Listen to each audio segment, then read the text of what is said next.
Le voyage du siècle, c'est le titre d'un film dédié au destin de Simone Veil. Son enfance, ses combats politiques, ses tragédies. Portrait d'une femme au parcours hors norme qui a bousculé son époque. Jérémy Essas et Xavier Schufenecker ont assisté à l'avant-première avec acteurs et réalisateurs. Que nous le voulions ou non, que nous le sachions ou non, nous sommes responsables de ce qui nous unira demain. Simone! Ou le voyage du siècle, 70 années de la vie d'une femme, symbole des tragédies et des combats du XXe siècle. Nous engageons l'avenir. Pourquoi il m'attaque comme ça? Il ne supporte pas ce que tu représentes. C'est dans le plus vieux cinéma du monde, à La Ciotat, qu'Olivier Dahan a présenté son nouveau film. Il achève ainsi une trilogie commencée avec La Môme et Grace. Simone Veil, une héroïne des temps modernes. Avec les mots, à travers la vie de Simone Veil, c'est un film qui est politique qui parle d'aujourd'hui.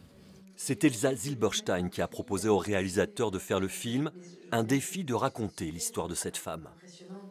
Il y avait la femme intime, il y a la femme qui fait des discours, il y a la femme dans sa vie privée, dans sa vie politique. Donc il y a toutes ces facettes-là qui étaient intéressantes à aborder. Votre travail, Madame Veil. La vocation. Ce n'est pas un travail, c'est une vocation. Le FN veut mettre le bordel, il faut partir. Je reste. Le film déroule la vie de Simone Veil sans en faire une chronologie, mais en montrant ce qui portait cette femme, ce qui la révoltait.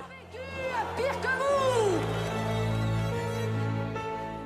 J'avais ton âge. C'est vraiment une survivante.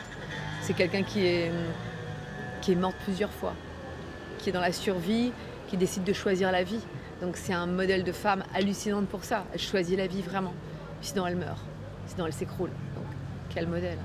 Rien ne doit nous séparer. La déportation, les prisons, la loi pour l'avortement, la construction de l'Europe, le film est un rappel historique des luttes du XXe siècle.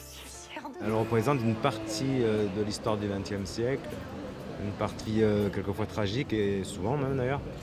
Et puis et par moments une chose où il y a des corrections d'histoire ou en tout cas elle essaye de corriger des choses. Simone Veil est devenue un modèle pour de nombreuses femmes d'hier et d'aujourd'hui, un modèle aussi de femme politique qui n'a jamais cessé de se battre contre l'injustice. L'Europe qui a surmonté la haine et la barbarie.